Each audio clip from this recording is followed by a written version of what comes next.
شريك له وأشهد أن سيدنا ونبينا ومولانا محمدا عبده ورسوله صلى الله على سيدنا محمد وعلى آله وأصحابه وسلم تسليما كثيرا كثيرا.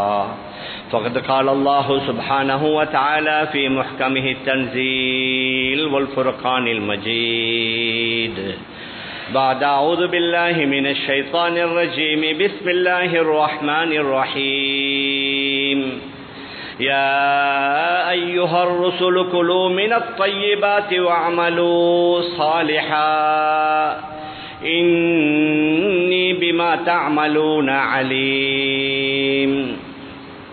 وقال النبي عليه الصلاة والسلام ما أكل أحد طعاما قط خيرا من أن يأكل من عمل يديه وإن نبي الله داود عليه الصلاة والسلام يأكل من عمل يديه صدق رسول الله صلى الله عليه وسلم. அளவற்ற அருளாளனும் நிகரற்ற அன்புடையவனுமாகிய எல்லாம் வல்ல அல்லாஹு சுப்ஹானஹு வ தஆலா அவனுக்கு அனைத்து புகழும் உரித்தாகுக. அல்லாஹ்வினால் படைத்து உலகத்திற்கு அனுப்பி வைக்கப்பட்ட மனிதனத்திற்கு சீரான நேரான நல்வழியை காட்டுவதற்காக அல்லாஹ்வினால் அனுப்பி வைக்கப்பட்ட நபிமார்கள், ரசூல்மார்கள், தீர்க்கதரிசிகள் அனைவர்களுக்கும் தலைவராக முத்திரையாக கடைசியாக இவ்வுலகத்திற்கு வருகை தந்து இவ்வுலகத்தில் தான் வாழ்ந்து கொண்டிருந்த காலங்களில் தனக்கு ஏற்படவிருந்த எண்ணற்ற இன்பங்களை, சந்தோஷங்களை, மகிழ்ச்சிகளை பொருட்படுத்தாது ஒவ்வொரு நிமிடமும் வினாடியும் தனது சமூகத்திற்காக, சமுதாயத்திற்காக உழைத்து பாடுபட்ட எனது உயிரினுமினிய ரசூலுல்லாஹி ஸல்லல்லாஹு அலைஹி வஸல்லம் அவர்கள் மீதும் அவர்களை தொடர்ந்து பின்பற்றி வாழ்ந்த அத்துணை நல்லடியார்கள் மீதும் அல்லாஹுவின் சாந்தியும் சமாதானமும் என்றென்றும் உண்டாவதாக. அல்ஹம்துலில்லாஹ். கண்ணியத்திற்குரிய பெரியார்களே, அன்பிற்குரிய கனவான்களே, சகோதரர்களே, முழு உலகத்தில் வாழக்கூடிய அநேகமான மக்களுக்கு பொதுவாகவும் இந்த நாட்டிலே வாழக்கூடிய நமக்கு குறிப்பாகவும் சமீப காலமாக நாம் பலவிதமான சவால்களை எதிர்நோக்கி கொண்டிருக்கிறோம். ஒன்று, அரசியல் ஸ்திரமற்ற தன்மை. அதன் காரணமாக விலைவாசிகள் அதிகரித்து புதிய புதிய சட்டங்கள் போடப்பட்டு பல விடயங்களுக்கு டெக்ஸ் வரி என்று அறவிடப்பட்டு அதன் மூலம் மக்கள் பலவிதமான பிரச்சனைகளை எதிர்நோக்கி கொண்டிருக்கின்றார்கள். இன்னும் ஒரு பக்கத்தில் பலவிதமான பாவ செயல்கள், குற்ற செயல்கள் அதிகமாக ஆகி அதன் மூலம் நம்முடைய சமூகத்திலே உள்ள பலர் சீரழிந்து சின்ன பின்னமாகி கொண்டிருக்கிறார்கள். இன்னும் நாம் பார்க்கலாம், சில நேரங்களில் நாம் நினைத்தும் பார்க்க முடியாத சின்னஞ்சிறு வயது 15 வயதுடையவர்கள் நாம் நினைத்தும் பார்க்காத முடிவுகளை எடுக்குகின்றார்கள். ஒரு 3-4 நாளைக்கு முன்னால 15 வயதுடைய ஒரு ஆணும் ஒரு பெண்ணும் 67வது மாடியிலிருந்து கீழே பாய்ந்து குதித்து தற்கொலை செய்து கொண்டார்கள் என்பது இது சாதாரணமான ஒரு விடயம் அல்ல. இது போன்று நம்முடைய நாட்டில் நான் நினைக்குகின்றேன், ஒரு புள்ளி விவரப்படி ஒரு வருடத்திற்கு 3000 பேர் தற்கொலை செய்கிறார்கள். ஒரு காலத்தில் மற்றவர்கள் தான் செய்தார்கள் என்றால் இப்பொழுது நம்முடைய சில, அது ஆண்களாக இருக்கலாம், பெண்களாக இருக்கலாம், பரீட்சையில் தோல்வி அடைந்து விட்டால் அல்லது தாயோ தந்தையோ கண்டித்து விட்டால் அல்லது அவர்கள் விரும்பியவர்களை அடைய முடியாது என்பதற்காக பல சின்ன சின்ன காரணங்களுக்காக தற்கொலைகள் நடந்து கொண்டிருக்கின்றன. மேலான பெரியார்களே, அன்பிற்குரிய கனவான்களே, சகோதரர்களே, இளைஞர்களுக்கும் யுவதிகளுக்கும் ஆங்காங்கே பலவிதமான செமினார்கள் நடத்தப்படுகின்றன, கவுன்சிலிங் புரோகிராம்கள் ஏற்பாடு செய்யப்படுகின்றன. பல விதங்களில் அவர்களுக்கு பலவிதமான அறிவுரைகளையும் புத்திமதிகளும் சொல்லப்பட்டும் ஒரு சிலர் இன்னும் ஒரு மந்த நிலையிலே தான் சென்று கொண்டிருக்கிறார்கள். ஆன்மீக அடிப்படையிலே ஆசை, ஆர்வம், விருப்பம் நல்ல வேலைகளை செய்ய வேண்டும், நல்லதிலே பங்கு கொள்ள வேண்டும், அமல் இபாதத்துகளை ஈடுபட வேண்டும் என்ற ஆசை குன்றி வருகின்றது. ஒரு பக்கத்தில் அல்ஹம்துலில்லாஹ் மற்ற நாடுகளை விட நம்முடைய நாட்டில் ஓரளவு முன்னேற்றம் என்றால் அது மிகையாக ஆகாது. இருந்தாலும் கூட இவ்வளவு பெரிய முயற்சிகள் நடந்தும் கூட பலர்கள் பாவங்களின் பக்கம் தான் வேகமாக சென்று கொண்டிருக்கிறார்கள். மேலான பெரியார்களே, சகோதரர்களே, இதற்கு நாம் பல காரணங்களை முன்வைத்தாலும் அதில் உள்ள மிக முக்கியமான ஒரு காரணம், குர்ஆன் ஹதீஸுடைய வெளிச்சத்தில் நாம் பார்க்கும் பொழுது நம்முடைய உணவு எப்பொழுது தூய்மையற்றதாக, பரிசுத்தமற்றதாக, சுருக்கமாக சொன்னால் ஹராம் கலந்து விடுமோ, அந்த நேரத்தில் உணவை உட்கொண்ட அந்த உடலால நல்ல வேலைகளை செய்ய முடியாது. அந்த உடல் அவர்களை பாவத்தின் பக்கம் தான் இழுக்கும். அதனால தான் குர்ஆனிலேயும் ஹதீஸிலேயும் ஹலாலான தூய்மையான உணவை உண்ணுங்கள் என்று அல்லாஹ் பல இடங்களில் கட்டளையிட்டிருக்கிறான். யா அய்யுஹல்லதீன ஆமனூ குலூ மின் த்ய்யிபாத்தி மா ரஸக்னாக்கும், நாம் உங்களுக்கு உணவாக தந்ததில் நல்லதை தூய்மையானதை சாப்பிடுங்கள். வஷ்குரு லில்லாஹ், அல்லாஹ்வுக்கு நீங்க அதற்காக நன்றியும் செலுத்துங்கள். பொதுவாக முஃமினீன்களை பற்றி அல்லாஹ் பொதுவாக கூறிவிட்டு அவனுக்கு நெருக்கமான அவனுடைய தூதுவர்களை பார்த்து கூறுகின்றான், யா அய்யுஹர் ருசுல் குலூ மினத் த்ய்யிபாத்தி வஅமலூ ஸாலிஹா, ரசூல்மார்களே நீங்களும் நல்லவைகளை, தூய்மையானவைகளை, சுத்தமானவைகளை சாப்பிட்டு விட்டு நல்ல அமல்கள் செய்யுங்கள். அப்படி என்றால் இதிலிருந்து என்ன விளங்கலாம் என்றால், நல்லதை சாப்பிட்டால் தான் நல்ல அமல்களை செய்யலாம். சில வேளை ஹராமானது, அசுத்தமானது உடம்புக்குள்ளே சென்றால் அதன் மூலம் வளர்ந்த அந்த உடலால நல்ல வேலைகளை செய்ய முடியாது. அதனால தான் ஹதரத் ரசூலுல்லாஹி ஸல்லல்லாஹு அலைஹி வஸல்லம் அவர்கள் பல ஹதீஸ்களில் வலியுறுத்தி இருக்கிறார்கள், ஹராமான ஹலாலான முறையிலே உங்களுடைய சம்பாத்தியம், உங்களுடைய கொடுக்கல் வாங்கல், உங்களுடைய வியாபாரம், உங்களுடைய உத்தியோகங்களை ஆக்கிக் கொள்ளுங்கள். நபியுடைய மிக தெளிவான ஹதீஸ், அல் பையானி பில் ஹியாரி மா லம் யதஃபர்ரகா ஃபஇன் ஸதகா வபையனா பூரிக ஃபீ பைஇஹிமா, கொடுக்கல் வாங்கலில் ஈடுபடக்கூடிய இரண்டு பேருமே அவர்கள் உண்மையாளர்களாக, நேர்மையாளர்களாக அந்த பொருள்களிலே உள்ள குறைகளை மறைக்காமல் தெளிவுபடுத்தினால் அவர்களுடைய வியாபாரத்தில் அல்லாஹ் பரக்கத் செய்வான்.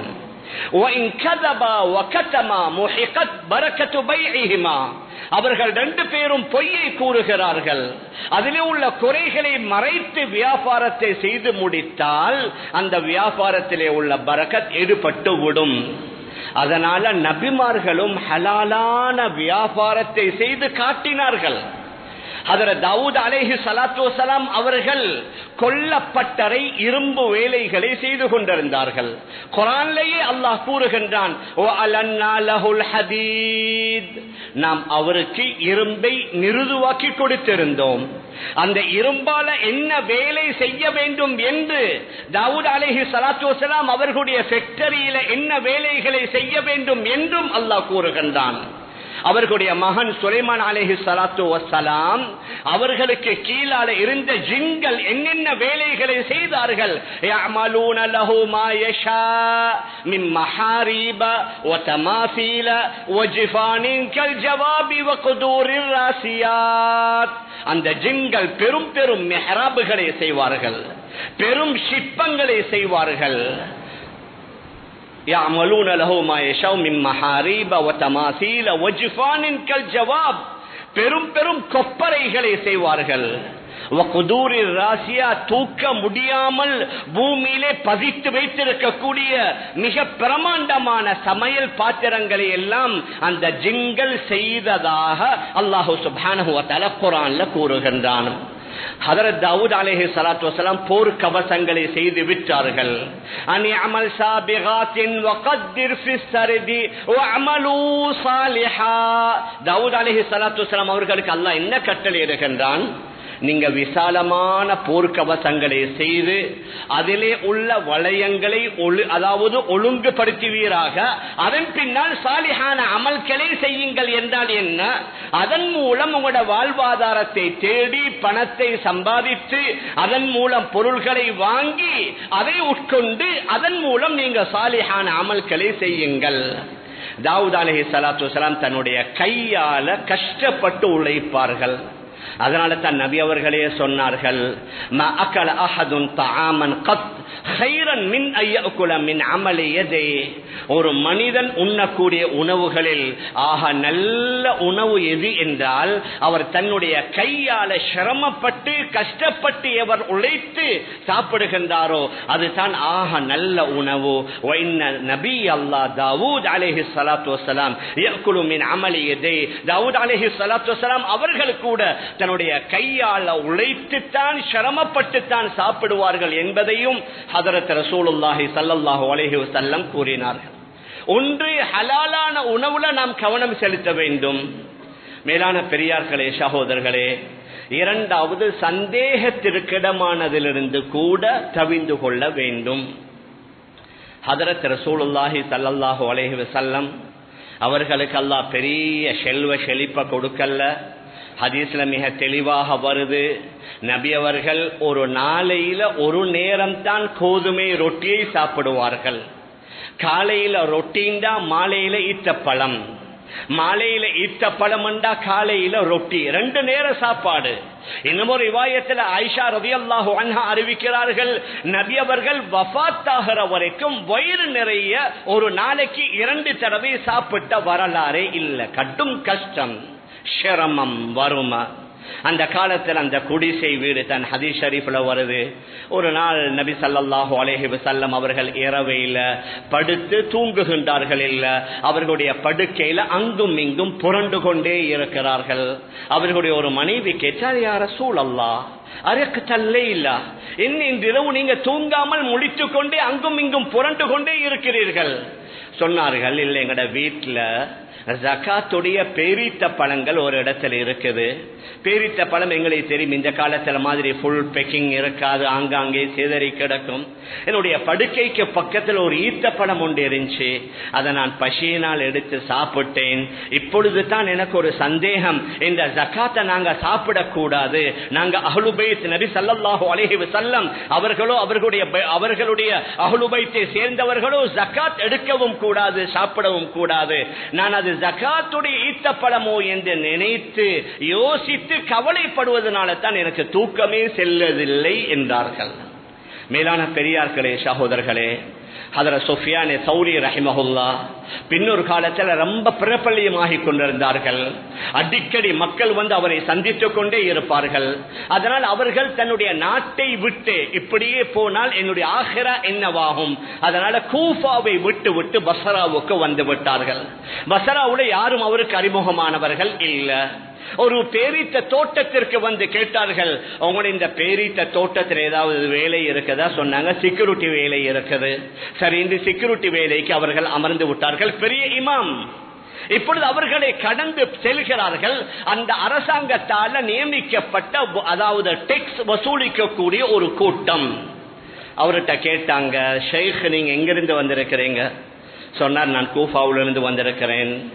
அவர்கள் கேட்டார்கள், ருதபுல் பஸரத்தி அஹ்லா அம் ருதபுல் கூஃபா?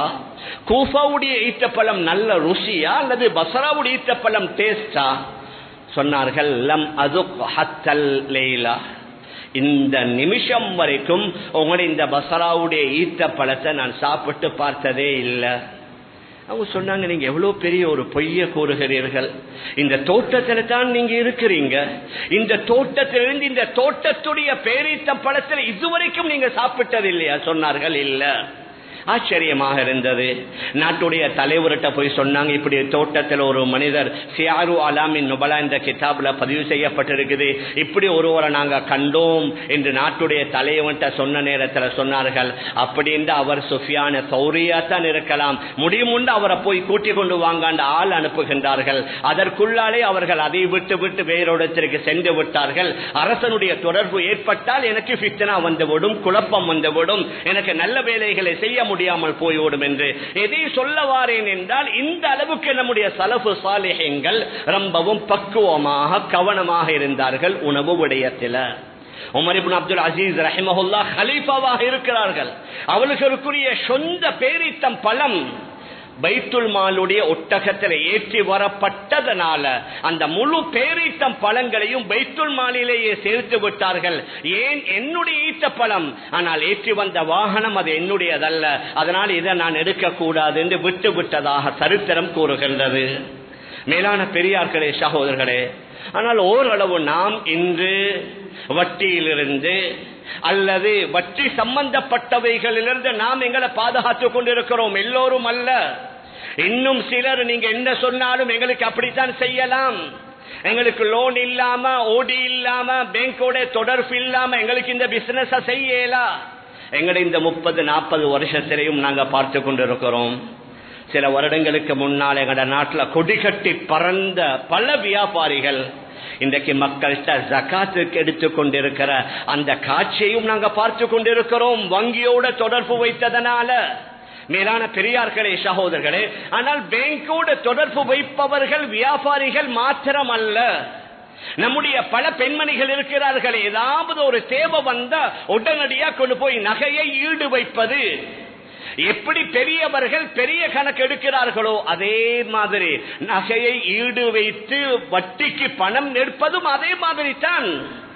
எங்களோட நாட்டில் ஒன்றிக்குது என்னமோ நகை அது ஃபர்து ஐன் மாதிரி பெண்கள்கிட்ட நகைய விற்கிறல்ல, எப்படியா இருந்தாலும் அதை வட்டிக்கு வைத்து வைத்து வைத்து வட்டிக்கு பணத்தை கட்டி கட்டி சில வேளத்தில் அதை திருப்ப முடியாமல் போய்விடும். ஆனா விற்க மாட்டாங்க.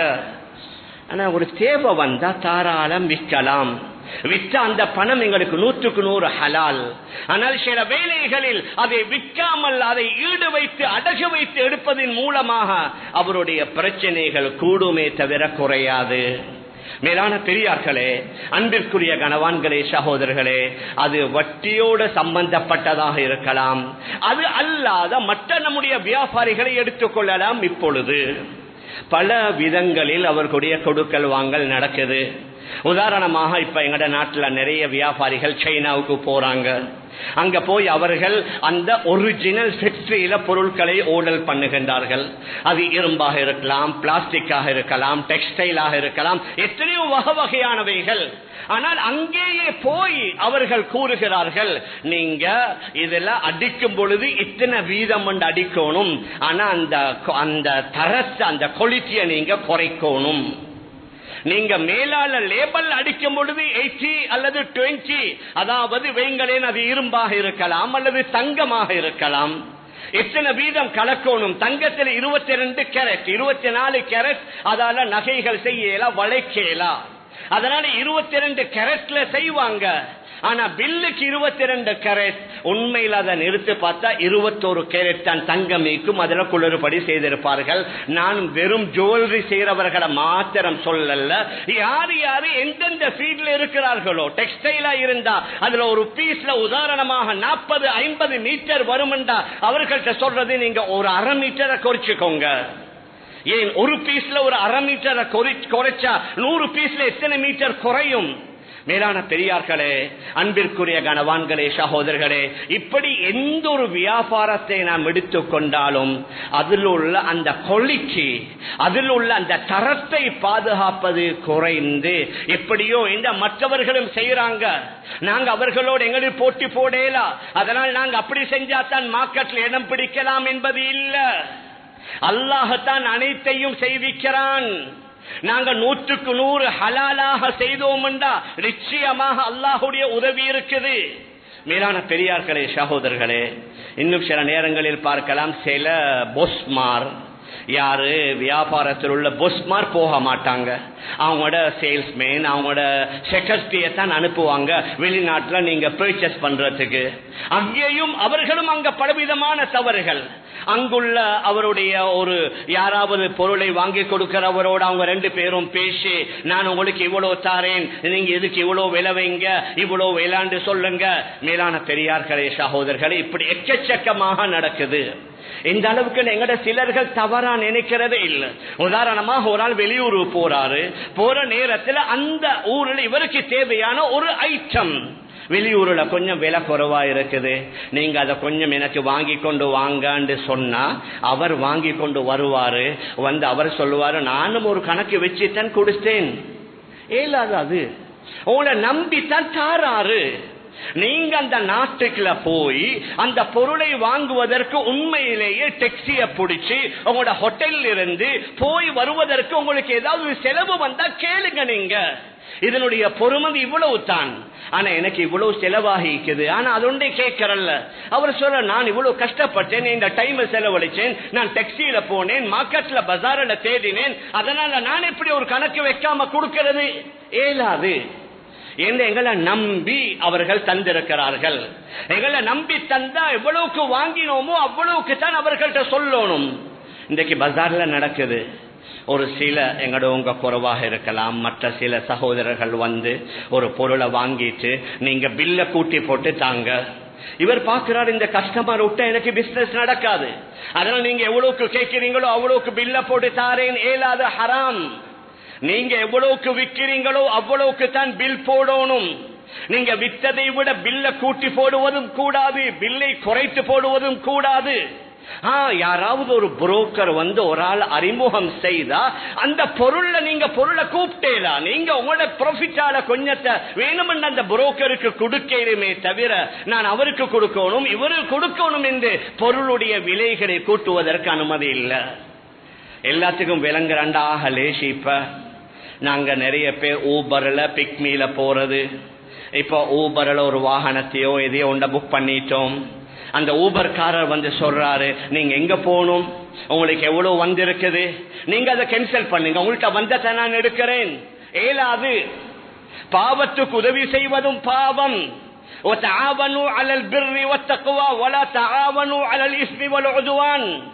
நல்லதுக்கு நீங்க உதவி செய்யுங்க, பாவமான காரியங்களுக்கு உதவி செய்யாதீங்க. ஏன்? அவர் அந்த கம்பெனியோட கான்ட்ராக்ட் இருக்குது, உங்களுக்கு ஒரு ஹையர் வந்தா நீங்க இத்தனை வீதம் எங்களுக்கு தரணும். அவர் அதை உடைக்கிற நேரத்தில் அவருக்கு நாங்க உதவியாக போக கூடாது. ஆனா எங்களை எத்தனையோ சகோதரர்கள் அந்த மாதிரி செய்யறாங்க. நாங்களும் பாவமே, நாங்களும் என்ன பாவமே, அவர் ஒழிச்சு கொண்டு போட்டுமே எங்கட சகோதரனேன்னு சொல்லுவோம். இயலாது. அரசாங்கத்துக்கு கூட களவு செய்யலா. எங்கட எலக்ட்ரிசிட்டி மீட்டரை மாத்துறது, எங்கட ஓட்ட மீட்டரை மாத்துறது, அதுல கொஞ்சம் யூனிட் வேலை செய்ததாக காட்டுவதற்கு இதற்கும் இஸ்லாமிய மார்க்கத்தில் அனுமதி இல்லை.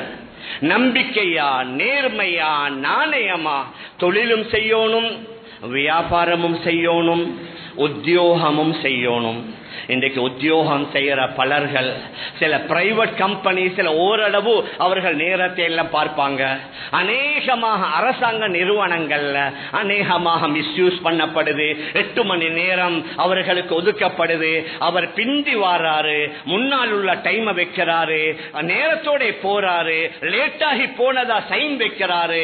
அந்த நிறுவனத்தில் உள்ள வாகனங்கள் எடுத்துக்கொண்டு தன்னுடைய மகளை ஸ்கூலுக்கு போகணும், அங்க போகணும், இங்க போகணும். உண்மையில அனுமதி தெரிந்த பிரச்சனை இல்ல. ஆனால் மேலிடத்தால அனுமதி இல்லாம அந்த நிறுவனங்களுடைய வாகனங்களையோ அந்த நிறுவனங்களுடைய பொருள்களையோ அந்த நிறுவனத்தில் கொடுக்கப்பட்ட நேரமோ அந்த நேரத்திற்கும் 100க்கு 100 நாங்க உழைத்தால் தான் அதுல கிடைக்கிற அந்த சம்பளம், அந்த கொடுப்பனவு எங்களுக்கு 100க்கு 100 ஹலாலாக ஆகும். நான் எதை சொல்ல வாரேன்டா, இப்படி அநேகமாக எங்களை அறியாமல் எங்கட ஜொப்போ, எங்கட தொழிலோ, எங்கட வியாபாரம் செய்கிறவர்களோ அவர்களுடைய அந்த கொடுக்கல் வாங்கல்கள்ல முன்ன பின்ன நடப்பதின் மூலமாக இன்றைக்கு பஜார்ல நடக்குது. ஒரு ஆளுக்கு சாமான் வந்துருச்சு ஹாபருக்கு, இப்ப டியூட்டி கட்ட பணம் இல்ல. ஒரு ஆள்கிட்ட கூட்டாளிட்ட வந்து சொல்றது, எனக்கு ஒரு 5 மில்லியன் தேவை, நீங்க தாங்க, நான் உங்களுக்கு 5.2 ஒன்று தாரேன் ஒரு மாசத்துக்கு பின்னால. அல்லது இன்னும் ஒரு ஆள் அவருக்கு ஒரு கையில செக் கொண்டு இருக்குது, அந்த செக் டேட் ஒரு மாசத்துக்கு பின்னால நண்பர்கிட்ட சொல்றாரு, இது 1 மில்லியனுடைய செக், நான் இது ஒரு மாசத்துக்கு பின்னால பாஸ் ஆகும், இப்ப நீங்க எனக்கு 9.5 லட்சம் தாங்க, ஒரு மாசத்துக்கு பின்னால நீங்க மாத்தி எடுத்துக்கோங்க. ஏலாது, ஹராம். நபியுடைய தெளிவான ஹதீஸ், குல்லு கரதின் ஜர்ர நஃபஅன் ஃபஹுவ ரிபன். எந்தெந்த கடன் வட்டியை இழுத்துக் கொண்டு வருமோ அதெல்லாம், எந்தெந்த கடன் லாபத்தை இழுத்துக் கொண்டு வருமோ அதெல்லாம் வட்டி. நீங்க முறைப்படி தொழில் செய்யலாம். இல்ல, ஹாபர்ல வந்திருக்குது, அவருக்கு டியூட்டி கட்டுவதற்கு பணம் இல்ல, அவரோட இஸ்லாமிய முறைப்படி ஒரு எக்ரிமெண்ட், உங்களுடைய இந்த முழு பொருளையும் நான் இப்ப வாங்குறேன், உங்கள்கிட்ட நான் வாங்குறேன், அதுக்கு எவ்வளவு பணம், அந்த பணத்தை தந்து நான் உங்கள்கிட்ட வாங்கிட்டேன், இப்ப நான் அதற்குரிய சொந்தக்காரனாக மாறிட்டேன், ஒரு மாதத்திற்கு பின்னால உங்களுக்கு இந்த பொருள் தேவான்னு சொன்னா நான் ஒரு ப்ராஃபிட் வைத்து உங்களுக்கு விற்கிறேன். மேலான பெரியார்களே, சகோதரர்களே, இஸ்லாமிய முறைப்படி அனைத்திற்கும் அனுமதி இருக்குது. ஆனால் அந்த முறை தவறி மற்றவர்கள் செய்கிறார்கள் தானே, பஜாரில் இப்படி செய்கிறார்கள் தானே. ஒரு சிலர் நாங்க பார்க்கலாம், யாராவது ஒரு ஆளுக்கு ஒரு பணத்தை கொடுத்துட்டு ஏதாவது தாங்களேன் ப்ராஃபிட் ஏலாது. மார்க்கத்தில் என்னன்னு சொன்னா, நீங்க ஒரு ஆள்கிட்ட முபாரபா அல்லது முஷாரகா அல்லது முராபஹாவுடைய அடிப்படையில வியாபாரம் செய்யற நேரத்தில் வியாபார ஒப்பந்தம் அங்க எழுதப்படணும். நான் உங்களோட பார்ட்னர், நீங்க இவ்வளவு போடுறீங்க, நான் இவ்வளவு போடுறேன், அதனால நீங்க உங்களோட ட்ரேட் நீங்க தான் உருவாக்கினீங்க, உங்களோட பிசினஸ் எல்லாம் உங்களோட தான். அதனால நீங்க 70% எடுங்க, எனக்கு ப்ராஃபிட்ல 30% தாங்க, நீங்க 75 எடுங்க, எனக்கு 25 தாங்க. ரெண்டு பேரும் எக்ரியான பரவாயில்லை. ஆனா கொடுத்துட்டு நீங்க மாசம் பார்த்து ஏதாவது ஒன்று தாங்க, அல்லது நீங்க ஒரு 1 மில்லியனுக்கு நீங்க எனக்கு 50,000 தாங்கன்னு கேட்கிறது இயலாது. மேலான பெரியார்களே, அன்பிற்குரிய கணவான்களே, சகோதரர்களே, இப்படி நிறைய சில கணவன்மார்கள் வஃபாத் ஆகிடுவாங்க, பெண்மணிகள் விதவைகளாக இருப்பாங்க, குமரிகள் இருப்பாங்க. இதை வீணாக்கிடக்கூடாது, இதுல ஏதாவது ப்ராஃபிட் இருக்கணும் என்று செய்வார்கள். ஆனால் முறைப்படி செய்யாததனால சில பேர் அதுல ஹராம் கலந்து விடுகின்றது. இன்னும் ஒன்ற நான் சொன்னா நீங்களோ ஜீரணிப்பீங்களோ தெரியா, நான் பேசிக்கொண்டு வாரேன். எங்கட யங்ஸ்டர்ஸ் இன்றைக்கு வழிபடுறாங்க இல்ல, கட்டுப்படுறாங்க இல்ல, எங்கட பேச்சுக்களை கேட்கிறாங்க இல்ல, நல்ல வேலைகளை செய்ய வாங்காண்டா வாராங்க இல்ல. சில வேளை நீங்க மேல் மாடிக்கு போய் பார்த்தா, நாங்க வந்தா போனதே இல்லை, எத்தனை பேர் அவங்களோட மொபைல் போனை பார்த்து கொண்டு இருக்கிறாங்கன்னு பார்த்தா அவங்களுக்கு விளங்கும். அவங்க இங்க மஸ்ஜிதுக்குள்ள வந்து சிலவேளை பயான் கேட்கிறல்ல, அவர்கள் அவர்களுடைய மொபைல் போனை பார்த்து எதையோ பார்த்து கொண்டிருக்கிறார்கள். வாப்பா எவ்வளவு சொன்னாலும் மகன் கேட்கிறார் இல்ல, உம்மா எவ்வளவு சொன்னாலும் மகள் கேட்கிறாள் இல்ல. ஏன்? இதற்குரிய இன்னும் ஒரு காரணம் என்னன்னு சொன்னா, அவர்களுக்கு நீங்க ஹலாலா சம்பாதிச்சு தான் கொடுக்கறீங்க. ஆனா அந்த உணவு வார வழி சில வேளை அதுல ஷைத்தான் கலந்து கொள்றான். உதாரணத்துக்கு வைங்களேன், இங்க ரெஸ்டாரண்ட் காரங்க வந்திருந்தா யாரும் கோபித்துக் கொள்ளவானா, நான் பொதுவாக கூறுகின்றேன். முந்தைய ஒரு காலத்துல நாங்க எல்லாம் வீட்டுல தான் சமைச்சோம், நாங்க எல்லாம் வீட்டுல தான் சாப்பிட்டோம். இந்த அளவுக்கு ரெஸ்டாரண்டோ டேக் அவேயோ ஸ்ட்ரீட் ஃபுட்ஸோ இல்ல. ஆனால் இப்ப கூடுதலாக வந்து லேசிக்காக வேண்டி ஆண்கள் போற மாதிரி இப்ப பெண்களும் போய் உட்கார்ந்து சாப்பிடுகிறார்கள்.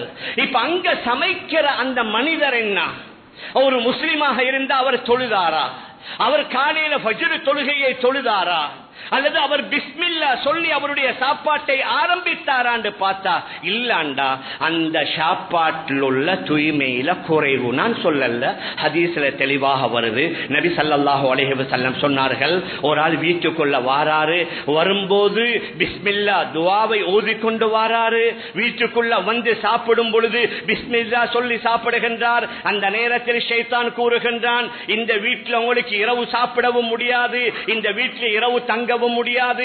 அவர் வீட்டுக்குள்ள நுழையும் பொழுது அல்லாஹ்வுடைய பெயரை சொல்லாம வாராரு, சாப்பிடும் போது பிஸ்மில்லா சொல்லாமல் சாப்பிடுகின்றார். ஷைத்தான் கூறுகின்றான், அத்ரக்துமுல் மபீத வல் அஷா ஃபீ ஹாதல் பைத், இந்த வீட்ல நீங்க இரவும் தங்கிக் கொள்ளலாம், இந்த வீட்ல நீங்க அவருடைய இரவு சாப்பாட்டில் கலந்து கொள்ளலாம். நபியுடைய மிக தெளிவான ஹதீஸ், முஸ்லிம் ஷரீஃபுடைய அபூ தாவூதுடைய ஹதீஸ், இன்ன ஷைத்தான இஸ்தஹில்லு தஆம அல்லா யுذكر இஸ்முல்லாஹி அலைஹி, எந்த உணவுல அல்லாஹுடைய பெயர் சொல்லப்படலையோ அந்த உணவுல ஷைத்தானும் சேர்ந்து சாப்பிடுகின்றான்.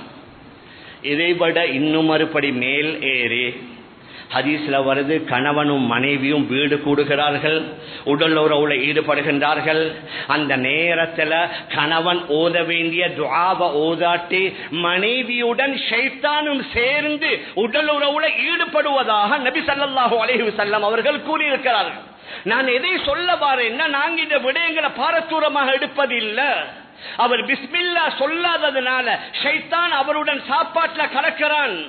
துஆ ஓதாதனால அவருடைய மனைவியுடன் ஷைத்தானும் சேர்ந்து உடலுறவுல ஈடுபடுகின்றான். மேலான பெரியார்களே, அன்பிற்குரிய கணவான்களே, சகோதரர்களே, அதனால பெரிய ரெஸ்டாரண்டோ ஷீரிஷோ செய்யறவங்க அவங்களுக்கு இவன் சரியா வேலை செஞ்சா சரி, எங்கட ப்ராஃபிட் வந்தா சரி, அவன் என்ன செய்யறான் அதை எங்களுக்கு பார்க்கலான்னு சொல்லலா. இஸ்லாமியர்களாக இருந்தா, முஸ்லிம்களாக இருந்தா அவரை தொலை வைக்கணும், அவரை ஞாபகப்படுத்தணும். கொஞ்சம் நீங்க என்ன செய்யுங்க, பிஸ்மில்லா அல்லாஹ்வுடைய பேரை சொல்லி நீங்க ஆரம்பிங்க. நிறைய ஹதீஸ்கள் இருக்குது, நேரம் எங்களுக்கு சொல்வதற்கு. முன்னொரு காலத்துல நாங்க பார்க்கலாம், எங்கேயாவது சில நல்ல மனிதர்கள் வீடுகளுக்கு வந்தா பெண்மணிகள் அவங்களோட கையால சமைப்பாங்க. பெண்மணிகள் அவங்களோட கையால சமைத்து கொடுப்பாங்க. ஏன்? அந்த பெண்மணிகள் காலை மாலை ஓதுவது, குர்ஆன் ஓதுவது, ஜிக்ருகளை செய்வது, ஃபஜ்ர் தொழுகையை தொழுதுவிட்டு அந்த சமைத்த உணவு இருக்குது, அதுல பரக்கத். ஒரு சரித்திரம் ஒன்றும் வருது. இமாம் அஹ்மத் இப்னு ஹம்பல் ரஹிமஹுல்லா, இமாம் ஷாஃபிஈ ரஹிமஹுல்லா அவங்களோட வீட்டுக்கு போகிறார்கள். இமாம் ஷாஃபி தன்னுடைய வீட்டில் உள்ளவர்கள்ட்ட சொன்னாங்க, மாணவர் தான் பெரிய ஒரு இமாம் எங்களோட வீட்டுக்கு வரப்போறாரு, அதனால அவருக்கு இரவுக்கு தேவையான சாப்பாட்டை ரெடி பண்ணி, உது செய்வதற்கு தண்ணீரையும் வைத்து, தஹஜ்ஜுத் தொழுவதற்கு முசல்லாவையும் அந்த ரூமுக்குள்ள வைத்து பேசிக்கொண்டிருந்த கடைசியில் ரூமுள்ள போனாங்க இமாம் அஹ்மத் இப்னு ஹம்பல் ரஹிமஹுல்லா. அப்ப அவர்கள் இரவுல போனது, காலையில ஃபஜ்ருக்கு தான் எழும்பி நேரா மஸ்ஜிதுக்கு போனாங்க. இமாம் ஷாஃபி ரஹிமஹுல்லாவுடைய மகன்மார்கள் பேசிக்கொள்றாங்க, வாப்பா நீங்க பெரிய இமாம் என்று சொன்னீங்களே, பாருங்க நாங்க சாப்பாடை கொஞ்சம் கூடுதலா வச்சிருந்தோம், அவர் ஃபுல்லா சாப்பிட்டாரு. வுதுவுக்கு தண்ணி வைத்திருந்தோம், தண்ணியை யூஸ் பண்ணியே இல்ல. முஸல்லா வைத்திருந்தோம், அதை பாவித்தே இல்ல. இவர் தஹஜ்ஜுத் கூட தொழுதே இல்ல, நேரா மஸ்ஜிதுக்கு தானே வந்தாரு என்று சொன்னதனால இமாம் ஷாஃபி ரஹிமஹுல்லா தன்னுடைய மாணவர் அஹ்மத் இப்னு ஹம்பல்ட்ட கேட்டதற்கு சொன்னாங்க, இமாம் அவர்களே, உங்களோட வீட்டில் வைத்த அந்த சாப்பாடு முதலாவது கவலம் உணவை நான் வாயில போட்டு உட்கொண்ட உடனேயே ஒரு வகையான மாற்றம் ஒன்று எனக்கு ஏற்பட்டுச்சு. நான் நினைச்சேன் இந்த மாதிரி ஹலாலான உணவு எனக்கு வேற எப்ப கிடைக்குமோ தெரியா, அதனால நான் ஃபுல்லா அதை சாப்பிட்டேன். அதற்கு பின்னால நான் முழு இரவும் தூங்கல்ல. ஏன்னா அந்த ஹலாலான உணவை உண்டதனால முழு இரவும் குர்ஆன் ஹதீஸிலிருந்து நான் ஆராய்ச்சி செய்து செய்து செய்து பல நூற்றுக்கணக்கான மஸ்அலாக்களை, சட்ட திட்டங்களை நான் என்னுடைய மனதால நான் வகுத்து தொகுத்து கொண்டிருந்தேன். அதனால முழு இரவும் நான் தூங்கல்ல. அப்ப எனக்கு என்ன வுது செய்யற என்ன தேவை, அதனால தான் வுதுவே முறியல்ல நான் மஸ்ஜிதுக்கு வந்தேன். மேலான பெரியார்களே, சகோதரர்களே, நல்லவர்களால உருவாக்கப்பட்ட அந்த உணவுல பரக்கத் இருக்குது. அதன் மூலம் ஹைறுகள் ஏற்படும், அதன் மூலம் நலவுகள் ஏற்படும், அதன் மூலம் அவர்கள் நல்ல வேலைகளை செய்ய துணிந்து விடுவார்கள். ஆனால் நாங்க பார்க்கணும், இன்றைக்கு ஒரு டென்ட்டாக மாறிவிட்டது, வீட்டில் சமைக்கிறதே இல்லை. சில நேரங்களில் வீட்டில் இருக்கிற சேவன்மார் அவங்க சமைப்பாங்க. ஆக சிறந்தது என்னண்டா, மற்ற கிளீனிங் மற்ற வேலைகள் அவங்களுக்கு கொடுக்கலாம். இந்த உணவு இருக்குது, அதை எங்கட பெண்மணிகள் தான் சமைக்கும். தொழுகையோட, அமலோட, இபாதத்தோட, ஜிக்ரோடு உள்ள அந்த சமைத்த உணவுல மிகப்பெரிய மாற்றங்கள் ஏற்படும். மேலான பெரியார்களே, அன்பிற்குரிய கணவான்களே, சகோதரர்களே, அதனால வாலிபர்கள் எங்கட பேச்ச கேட்காம, பெண்மணிகள் எங்களுக்கு வழிபடாம, கட்டுப்படாம, அல்லது நல்ல வேலைகளை செய்வதற்கு ஆர்வம் இல்லாமல் போகிறார்கள் என்றால் அதற்குரிய பல காரணங்களில் ஒரு காரணம் இந்த வெளியிலிருந்து வரக்கூடிய அந்த உணவு. அல்லாஹு ஆலம், அதை சமைத்தது யாரு, அவன் தொழுகிறானா, அவன் தொழுகை இல்லையா, பிஸ்மில்லா சொல்லி இருப்பானா, அல்லாஹுடைய பெயரை சொல்றானா, அல்லது வேற யாரோ எவரோ தெரியல. அதனால் மிச்சம் தாக்கம் ஏற்படும் என்பதை மறுக்க முடியாத உண்மை. மேலான பெரியார்களே, அன்பிற்குரிய கணவான்களே, சகோதரர்களே, அதனால கொடுக்கல் வாங்கல், வியாபாரம், உத்தியோகம், இதுல மட்டும் நாங்க கவனம் செலுத்துறதோட பணம் வந்துட்டா எப்படியும் எங்கேயும் வாங்கலாம், எதையும் உட்கொள்ளலாம் என்பது இல்லாமல் எங்க ஓரளவு அமலோட, இபாதத்தோட, பக்குவமாக, தொழுகையோடு அந்த செய்கிறவர்கள்ட்ட நாங்க வாங்கினா சில வேளை அதன் மூலம் நிச்சயமாக நல்ல அடையாளங்கள், நல்ல தாக்கங்கள் ஏற்படும். அந்த அடிப்படையிலையும் நாமும் பழகணும், நம்முடைய பிள்ளைகளை பழக்குவதற்கு நாங்கள் முயற்சி செய்யணும். அதற்குரிய தௌஃபீக எல்லாம் வல்ல அல்லாஹ் நம் அனைவர்களை அவர்களுக்கும் தந்தருள்வானாக. ஆகவே அல்லாஹ் நம் எல்லோருடைய பாவங்களை மன்னிப்பாயாக. நம்முடைய பெற்றோர்கள், உற்றார்கள், உறவினர்கள், முழு உலகத்தில் உள்ள அனைத்து இஸ்லாமிய ஆண்கள் பெண்களுடைய பாவங்களை மன்னிப்பாயாக. விசேஷமாக பலஸ்தீனத்தில் வாழக்கூடிய நம்முடைய உறவுகளை நீ பாதுகாப்பாயாக. யா அல்லாஹ் அவர்களுக்கு உதவி செய்வாயாக. மேலாலும் கீழாலும் வலதாலும் இடதாலும் உதவி செய்வாயாக. அச்சமற்ற பயமற்ற சூழலை ஏற்படுத்தி வைப்பாயாக. எல்லா வகையிலும் அவர்களுக்கு நீ பாதுகாப்பையும் கண்ணியத்தையும் கௌரவத்தையும் கொடுப்பாயாக. உலகத்தில் வாழும் காலம் எல்லாம் உண்மையான முஸ்லிம்களாக வாழ்ந்து நம் எல்லோருடைய முடிவை நல்ல முடிவாக ஆக்கி வைப்பாயாக. ஆமீன் ஆமீன்.